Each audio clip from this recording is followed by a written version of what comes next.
Today, the suspended public protector's fate will be decided as Parliament votes on whether to remove her from office. It does come after the Section 194 committee found her guilty of misconduct, recommending that she be removed from office. This past week, the Africa Transformation Movement lost its bid to have the vote done via a secret ballot. Mkhwebane also attempted to resume her duties. To unpack this further, we are joined by MP Glynnis Breytenbach. Thank you so much for your time, Glynnis. It's going to be an interesting wait leading up to that vote. What exactly is expected, especially now that we know of the developments that have transpired prior to today's vote? Good morning. Look, Ms. Mkhwebane's term of office has been nothing short of, disastrous. She stumbled from one debacle to another. It's been a very tedious and trying 5 years and very expensive. Her legal costs for her defense and cost orders against her and litigation is closing in on the 200 million mark. That's a lot of money from an office that has a short budget and it could have been spent so much more wisely. So there's absolutely no reason why anybody should vote to keep Ms. Mkhwebane in office. Her term of office expires in any event in October, thankfully. But she's been a disastrous public protector. She's done nothing but close that office in absolute disaster. She's destroyed the morale.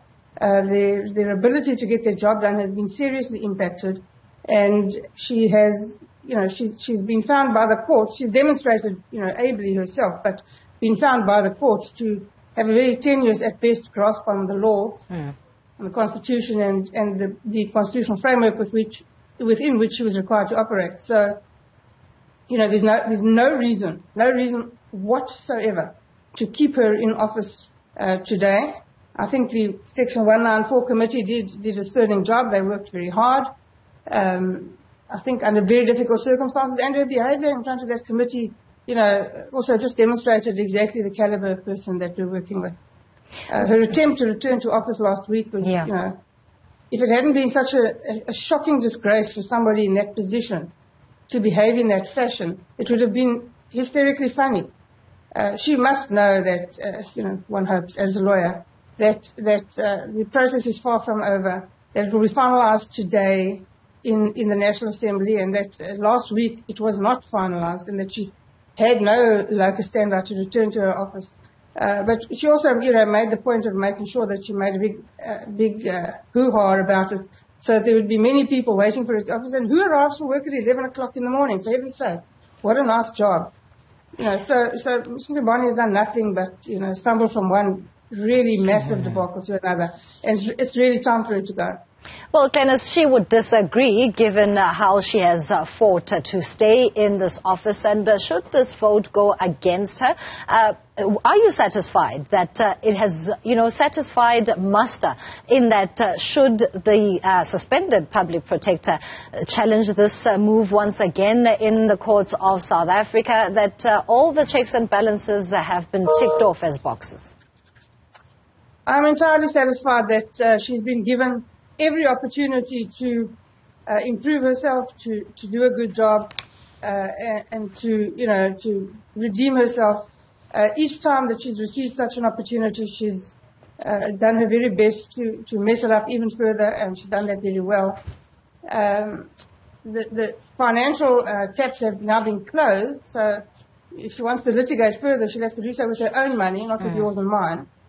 And so, that remains to be seen.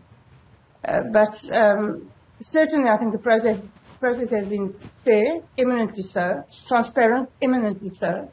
But her own inability to do the job has been on display for everyone to see. So, if she wants to take it further, she's very welcome. It will be another, we're throwing good money off the bad. Would you be surprised if members of Parliament vote any other way? No, I've come to not be surprised about too many things in this life, so I wouldn't be surprised if some members vote in a different way. But certainly, members of Parliament must remember, and far be it for me to preach to them, but must remember that we sent there to Parliament to represent South Africans, and we have to do the best job we can for South Africans. This public protector has not been the best public protector for South Africans. And it's incumbent upon us. The DA was the only party who didn't support her appointment 5 years ago. And it's incumbent upon Parliament now to rectify that absolutely terrible mistake they made by voting for her then. We warned them then, and it's time for her to go. So anybody who votes for her to remain is voting in a narrow self-interest and is certainly not voting with the interest of the citizens that they're there to represent in mind. DA MP Glynnis Breytenbach there talking to us ahead of the vote that will decide the fate of the suspended Public Protector Advocate Busisiwe Mkhwebane.